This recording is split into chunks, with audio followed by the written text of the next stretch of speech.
그 어떤 10분보다 알찬 10분 뉴스아이킥 하프타임. 일단은 130만 요정 네. 오윤혜 씨와 함께합니다. 어서 오세요. 네, 반갑습니다. 오윤혜입니다. 준님, 윤혜님 인간 크리스마스인가요? 지금 좀 날씨가 추워지고 네네. 여러분들께 제가 이제 모자와 옷만으로도 크리스마스 분위기를 보여드리고 싶어가지고 준비했는데 오면서 뉴스 들으니까 네. 윤석열 대통령이 네. 뭐 그거 군사합의 파기하고 뭐 어르신들이 이거 국지전도 할 수 있겠다 막 위험한 얘기해가지고 네. 국민들이 원하는 건 가짜든 진짜든 진짜 평화입니다. 아. 제발 좀 국민들을 이렇게 위협하는 일을 앞장서서 하지 마시기를 부탁드립니다. 예. 네. 평화의 크리스마스에는 평화를. 아, 당연한 거 아닙니까? 진짜. 그런 노래도 있죠. 네. 자, 오늘 주목한 뉴스 어떤 게 있나요? 네, 제가 오늘 오후에 이미지 한 장을 보고 정말 울컥한 사진이 있었습니다. 바로 위안부 피해자 할머니 이용수 할머니가 손을 번쩍 들어서 휠체어에 앉으셨지만 만세하는 모습이었는데 네. 신변님도 당연히 보셨을 거라고 생각합니다. 네네, 봤습니다. 예. 그리고 오늘 역사적으로도 굉장히 주목할 만한 판결이 나왔습니다. 요거는 이제 신변님의 해설이 필요할 것 같은데 네. 지금 위안부 피해자 이용수 할머니를 포함해서 피해자와 유족 15분이 일본 정부를 상대로 국내 법원에서 손해배상 소송을 진행 중인데 네. 1심에서는 각하했어요. 그런데 오늘 2심 재판부에서는 1심 판결을 취소하고 청구 금액을 전부 인정한다라는 예, 판결이 개인당 나왔습니다. 2억 원씩 네. 인정을 했는데 이게 1심과 1심에서는 그러니까 그 위안부 할머니들이 졌던 거예요. 근데 2심에서 이겼단 말이죠. 네. 핵심 쟁점은 뭐냐 하면은 국가 면제 내지는 주권 면제라고 하는 겁니다. 즉 일본 국가가 저지른 범죄를 대한민국 법원이 판결 내릴 수 있느냐. 아, 네. 예. 근데 1심 법원의 1심 재판장은 주권 면제 조항을 들어서 주권 면제라는 국제 관습법이 있는 거란 말이죠. 국제법적인 그걸 들어서 그래서 재판할 수 없다라는 판단을 한 거예요. 각하했다는 거는 이건 본안 판단으로 들어가지 않고 아예 문턱을 넘지 못하고 각하시켰다. 네. 그 문턱을 넘지 못하게 했다라는 뜻이거든요. 그때 얘기되는 게 일본 정부가 저지른 죄를 대한민국 법원이 판단할 수 없다라고 얘기를 했어요. 네. 근데 이번에 고등법원에서는 무슨 소리냐? 주권 면제가 절대적 기준일 수 없다라는 판단을 한 겁니다. 그런데 그러면서 이게 뭐냐면 법정지구 영토 내에서 그 법정지구 국민에 대해 발생한 불법 행위에 대해서는 그 행위가 주권적 행위인지 여부와 무관하게 국가 면제를 인정하지 않는다고 봄이 타당하다. 이게 무슨 소리냐? 즉 이 이용수 할머니를 비롯해서 우리 위안부 할머니들이 대한민국 영토 내에서 당시 대한민국이란 국가가 있었느냐 없었느냐를 떠나서 어쨌든 지금 우리 영토 내에서 불법적인 행위를 받았단 말이에요. 강제로 약취 유인했다라고 얘기를 합니다. 속이고 야 너 거기 가면 돈 벌 수 있어. 거기 가면 뭐 일해서 돈 벌 수 있어. 이렇게 해갖고 약취 유인해서 성매매하는 장소로 데려가서 성매매를 시킨 거잖아요. 네. 성매매가 아니지. 성노예 네. 짓을 하게 한 거죠. 네. 죄송합니다. 성매매가 아닙니다. 네. 성노예 역할을 하게 만들었던 거잖아요. 네. 그러니까 이거는 주권적 행위, 즉 일본 정부는 사실 그것도 부인하죠. 국가가 한 게 아니다. 자발적으로 그냥 야 우리 가서 돈 줄 테니까 성매매 해하고 모집해서 데려갔다라고 하지만 이게 국가가 한 행위로 본 거고요. 이 재판부는 국가가 일본 정부가 한 주권적 행위라고 할지라도 그것과 무관하게 우리나라 땅에서 약취 유인하여 우리나라 그 위안부 할머니들을 약취 유인하여 성노예 행위를 하게 했기 때문에 우리나라 법원이 당연히 판결할 수 있다. 그것이 변화된 국제법의 새로운 관습이다. 국제 관습법이다라는 판단을 한 거예요. 네. 일본에서는 계속해서 이런 판결이 나올 때마다 주권 면제 조항을 들어서 얘기를 했거든요. 네. 왜 일본 정부를 니들이 왜 판결하냐 이렇게 얘기를 했어요. 근데 사실은 일본은 2009년에 주권 면제 조항을 자국에서는 배제하는 입법을 했어요. 아, 그래요? 예. 아이러니. 일본 땅에서 다른 나라 정부가 와서 일본 국민들을 괴롭혔으면 거기에 대해서 물을 수 있다? 일본 법원에서 다 재판하겠다라고 하는 법을 2009년에 이미 뭐예요? 만들었거든요. 이 사람들 너무 이기적인 것 같아요. 러시아 핵 투기할 때 너네는 안 된다. 그랬죠. 우리는 된다. 근데 이것도 이렇다는 거죠. 네. 일본이 국내 재판부의 판결을 새겨들었으면 좋겠고 일본뿐만 아니라 윤석열 대통령도 이번 판결을 조금 더 새겨들었으면 좋겠습니다. 그러니까 요거는 지난번에 나왔던 그 제3자 변제를 하겠다는 건과 완전히 다른 별개로. 건이거든요. 네. 별개의 건이에요.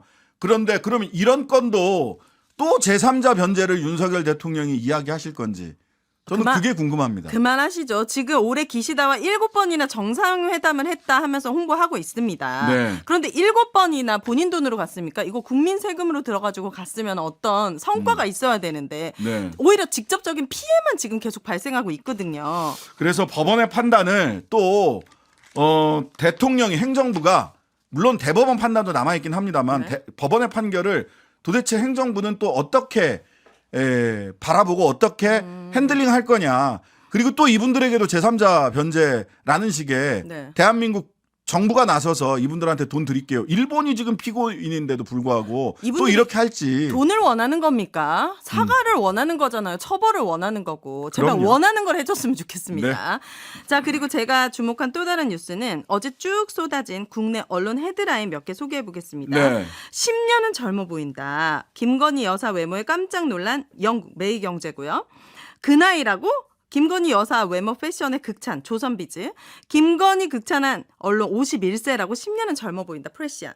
이렇게 굉장히 외모 극찬 언론 헤드라인이 많았어요. 이유가 뭐였냐면 영국의 데일리 메일이란 언론에서 김건희 여사의 외모에 대해서 극찬했다면서 많이 인용을 했는데 중요한 건 여기 본문에 들어가서 보니까 외모에 대한 이야기를 하면서 쭉 밑에서는 부가 설명이 있더라고요. 아니 기사가 두 개예요. 네. 하나는 외모와 관련된 기사가 하나가 있고 네. 하나는 김건희란 사람에 집중한 기사가 있는데 네. 일단 외모와 관련된 얘기는 이따가 이제 저 잘 모르는 부분들이 막 많이 나와가지고 네.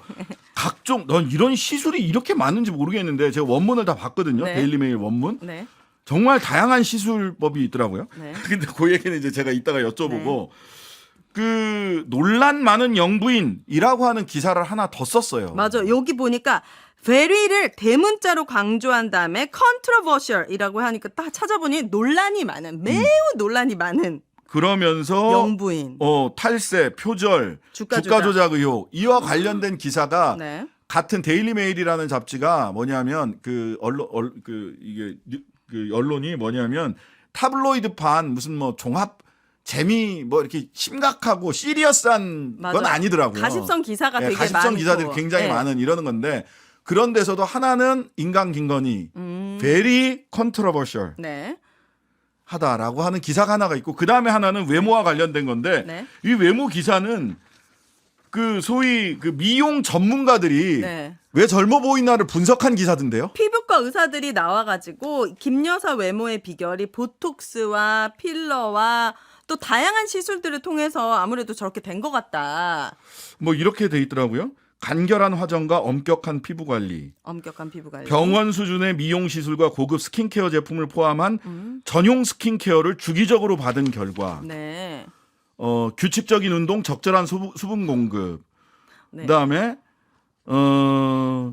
광범위한 준비 작업이 남몰래 함께 진행된다. 네. 필러와 보톡스, 고급 박피술과 레이저 시술. 아, 박피는 이제 여기 겉에를 벗겨내는 거거든요. 피부를? 네, 네. 근데 이 모든 것들은 이 두 가지가 있어야지만이 가능합니다. 뭐요? 돈과 시간이 많아야지만이 가능합니다. 아. 이거는 바쁘고 그리고 돈도 별로 없는 사람들에게는 할 수 없는 돈과 시간이 참 많은 사람들에게만 가능한 시술이다. 그래서 이게 모르겠습니다.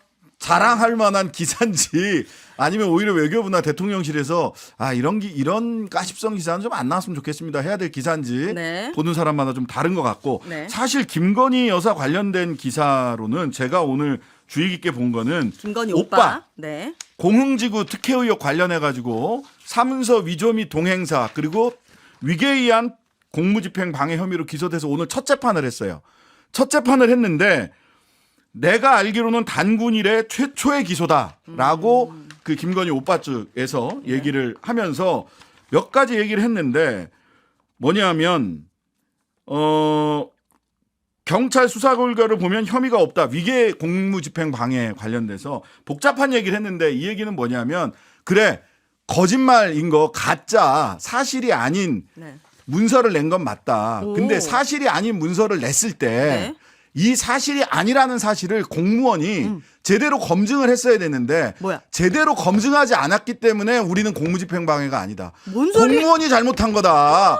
왜 속았어 공무원들 이 얘기거든요. 그게 통한다고요? 그렇게 진술했어요. 변호사가. 아. 공무원들 속은 니들이 잘못이지. 가짜 문서를 낸 내가 왜 잘못이야? 라고 얘기했어요. 이런 것들이 통하면 안 됩니다. 이런 거는 법정 모독 같은 걸로 더 가중 처벌해야지. 네, 언론 기사를 보면 이거를 법률 용어로 써가지고 막 이렇게 저렇게 얘기를 하니까 이게 무슨 뜻인지 네. 제대로 해설이 안 돼 있어서 법률가의 관점에서 해설해 드립니다. 감사합니다. 속은 양평군 공무원들의 잘못이다. 라고 김건희 씨 오빠는 오늘 법정에서 주장하셨다. 알겠습니다. 3부가 아주 잘 준비되어 있습니다. 하프타임은 여기까지 하도록 하겠습니다. 네, 수고하셨습니다. 하루 종일 기다려지는 진짜 시사. 평일 저녁 6시 5분 신장식의 뉴스 하이킥.